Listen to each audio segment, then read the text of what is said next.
نحمده ونصلي على رسوله الكريم اما بعد فاعوذ بالله من الشيطان الرجيم بسم الله الرحمن الرحيم رب اشرح لي صدري ويسر لي امري واحلل عقدة من لساني يفقهوا قولي کہ ہر شخص کسی نہ کسی غم، دکھ یا مسئلے کا شکار رہتا ہے۔ ان مسائل کا حل کیا ہے؟ اگر قرآن و سنت کا مطالعہ کیا جائے تو ہمیں ان مسائل کے بہت سے حل بھی ملتے ہیں۔ مثال کے طور پر نبی صلی اللہ علیہ وسلم نے رات کے وقت آنکھ کھلنے پر ایک دعا سکھائی اور ساتھ ہی یہ فرمایا کہ جو شخص اس دعا کو پڑھے اور اس کے بعد دعا کرے یا اپنے لیے بخشش مانگے تو اس کی دعا قبول ہوگی۔ رات کے وقت ہم کیوں اٹھتے ہیں؟ کسی نہ کسی فکر یا پریشانی کی وجہ سے۔ رات کو انسان جب سائڈ بدلتا ہے تو بعض اوقات آنکھ کھل جاتی ہے یا کبھی برا خواب دیکھنے پر آنکھ کھل جاتی ہے۔ اس وقت اگر یہ دعا پڑھ لیں تو انشاءاللہ غموں اور دکھوں کا مداوع ہو سکتا ہے، کیونکہ وہ قبولیت کا وقت ہوتا ہے۔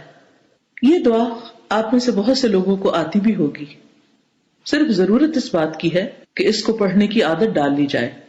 دعا ہے لا الہ الا اللہ وحدہ لا شریک لہ لہ الملک ولہ الحمد وہو علی کل شیء قدیر الحمد للہ وسبحان اللہ ولا الہ الا اللہ واللہ اکبر ولا حول ولا قوۃ الا باللہ۔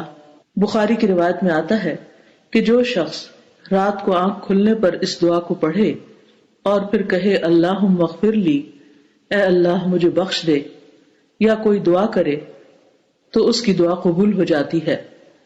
اور اگر وہ اٹھے، وضو کرے اور نماز پڑھے تو اس کی نماز قبول ہو جاتی ہے۔